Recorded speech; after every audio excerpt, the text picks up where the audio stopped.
Friends, మీకు ఈ video నచ్చితే లైక్ చేయండి, సబ్స్క్రైబ్ చేయండి. వాళ్ళ మామయ్యని తీసుకొని వచ్చి కళ్ళు తాగిపిస్తూ ఉంటారు. అది చూసి నా మనసు అక్కడికి వచ్చి, ఏం చేస్తున్నారు మీరు? రోహిణి గాని మిమ్మల్ని ఇలా చూసిందే అనుకో చాలా కోప్పడుతుంది. పదండి ఇక్కడ నుండి ఇంటికి వెళ్ళిపోదాం అని చెప్పేసి అంటాడు. ఆ మాటలు వినగానే అక్కడున్న వాళ్ళ మామయ్య మాత్రం లేదు లేదు, వీళ్ళు నాకు పార్టీ ఇస్తున్నారు, ఇది మొత్తం పూర్తి చేసేసిన తర్వాతే ఇక్కడ నుండి వస్తాను అని చెప్పేసి అంటాడు. ఆ మాటలు వినగానే అక్కడున్న మనోజ్ ఒక్కసారిగా షాక్ అయిపోయి అక్కడి నుండి వెళ్ళిపోతూ ఉంటాడు. ఇంతలో అక్కడున్న బాలు మాత్రం, నీకు ఇది తాకిపిస్తున్నది అసలు నిజమేంటో తెలుసుకోవడానికి, అందుకే ఇది తాకిపిస్తున్నాను అని చెప్పేసి అక్కడున్న కళ్ళు మొత్తం పట్టేస్తూ ఉంటాడు.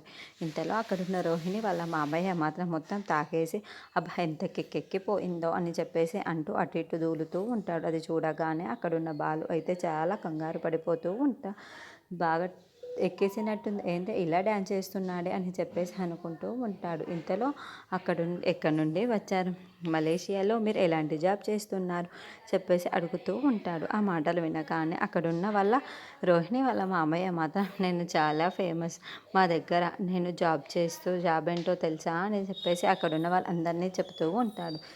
ఇంతలో అక్కడున్న బాబు, ఆ జాబ్ ఏంటో అసలు విషయం బయట పెట్టడం లేదు, ఏంటి ఎక్కడ ఉంటారో మీరు అని చెప్పేసి అడుగుతూ ఉంటాడు. ఇంతలో అతను బాగా తాగేయడంతో స్పృహ కోల్పోతూ ఉంటాడు.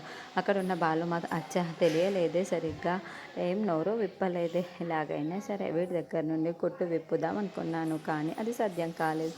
వీడి ఇంటికి వెళ్ళేలోపు ఎలాగా నేను ఇతని గురించి తెలుసు